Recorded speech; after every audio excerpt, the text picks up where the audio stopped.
everybody and welcome back. Apologies for the hiatus. I've had to have a couple of months off. Not going to go into details here because I'm just happy to be back and hopefully I'll get some regular videos out again.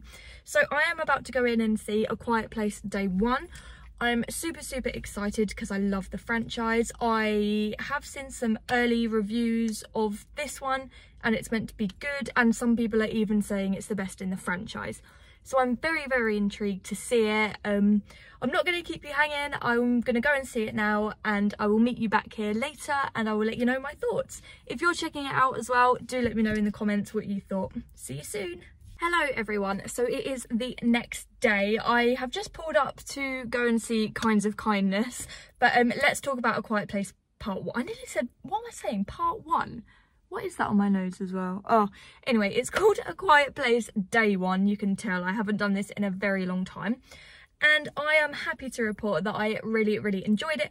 I've also done a written review of this. It will be up on Talking Film, so if it's up when this goes up, which it probably will be, I will link it down below so you can listen or you can read. It's up to you, however you like to consume your film reviews.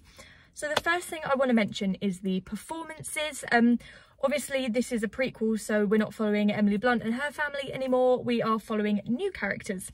Lupita Nyong'o is in the leading role as a character called Sam, and I absolutely love her. Obviously she slays in everything she does, so I am not surprised in the slightest that she was absolutely amazing. She does a lot of like face acting and you can always know how she's feeling by the look on her face, which is even more important in A Quiet Place because obviously these creatures hunt by sound, so she has to be super duper quiet at all times. And her character is going through a lot. I mean, she has cancer, which makes surviving even more difficult, and she's also suffering with grief as well, and kind of mourning the life that she used to have before she was ill and now before the creatures have arrived. So it's a really complex character who is developed really well. I love that the script kind of took the time to develop our leads. Yeah, absolutely loved her performance. She was amazing. Joseph Quinn from Stranger Things was starring opposite her and I really enjoyed him as well. It took a good while for him to like come into the picture. I think it might have been about like 45 minutes in, but once he is there, he's absolutely fantastic. I really enjoy him and I'm excited to see his career blossom.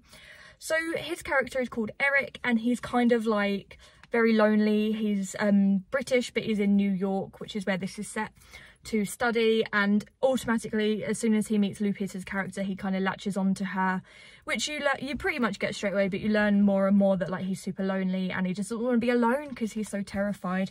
They've all been thrown into this really uncomfortable, really scary situation and no one really knows how to act, and for him he wants to go through that with someone, which I can totally relate to. I'd be exactly the same. So leading on from the performances, these two have like a rocky kind of relationship. She kind of wants to be on her own, but he kind of wants a companion to kind of get through this with.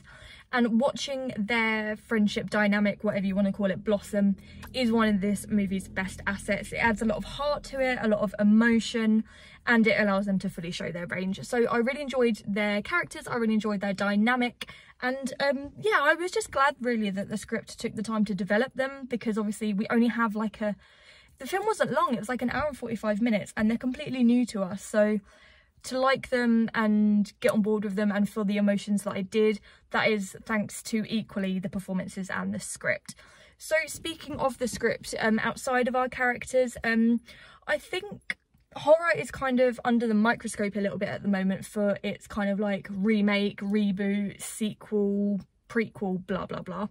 I think this one sort of not gets a free pass, but I feel like this one gets away with it a little bit more, because what we've been asking for since A Quiet Place became a franchise is we want to see how this started. We want to see how it affects people. We got a glimpse of that at the beginning of A Quiet Place Part 2, but obviously the main film in the franchise, the first one, that is following a family like way into it when they've already figured out like how to live and stuff. People have been asking to find out how this happened, what it was like when it first happened, and that is what this movie delivers really well. The New York setting was really helpful for this because it's so densely populated and there are people everywhere, and obviously the more people in an area, the harder it is to keep quiet, and I think it explored that idea really nicely. It also explores like grief and terminal illness and death and all that stuff, but it kind of like does that in equal parts to the kind of creature feature horror aspect. What I liked about this script is that it was like a dystopian character driven drama first and a creature feature second.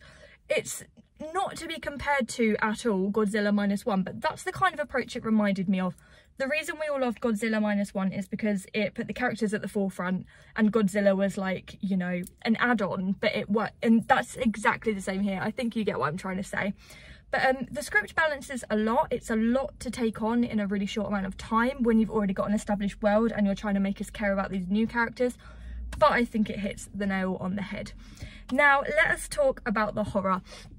Obviously, the unique selling point of this film is that there's not really much dialogue and there's not really much noise. The characters have to keep as quiet as possible. And I don't think we're over this yet. I think it's still really, really exciting to see.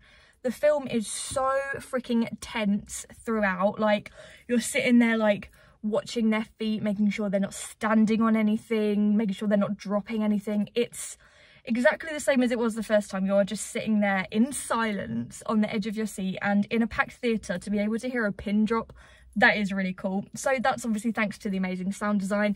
It's just as good here really as it is in the rest of the franchise, and I think that element is still fun. It's still unique. I know it's only our third movie in, but it still works really well. It surpasses the gimmick thing. It's way better than that. The creatures themselves, obviously we already know what they look like, but it still kind of plays it, you know, like we don't see them in all their glory right at the start, which still makes things exciting, because despite knowing what they look like, we're still kind of anxious to see them. And it really utilises the cinematography well. We get like close-up shots so that we can see their faces and see how grisly and gruesome they are. And then you've got the far-away sort of wide-angle shots as well to get the city in, and then you just see the scope of these creatures. They are absolutely freaking massive.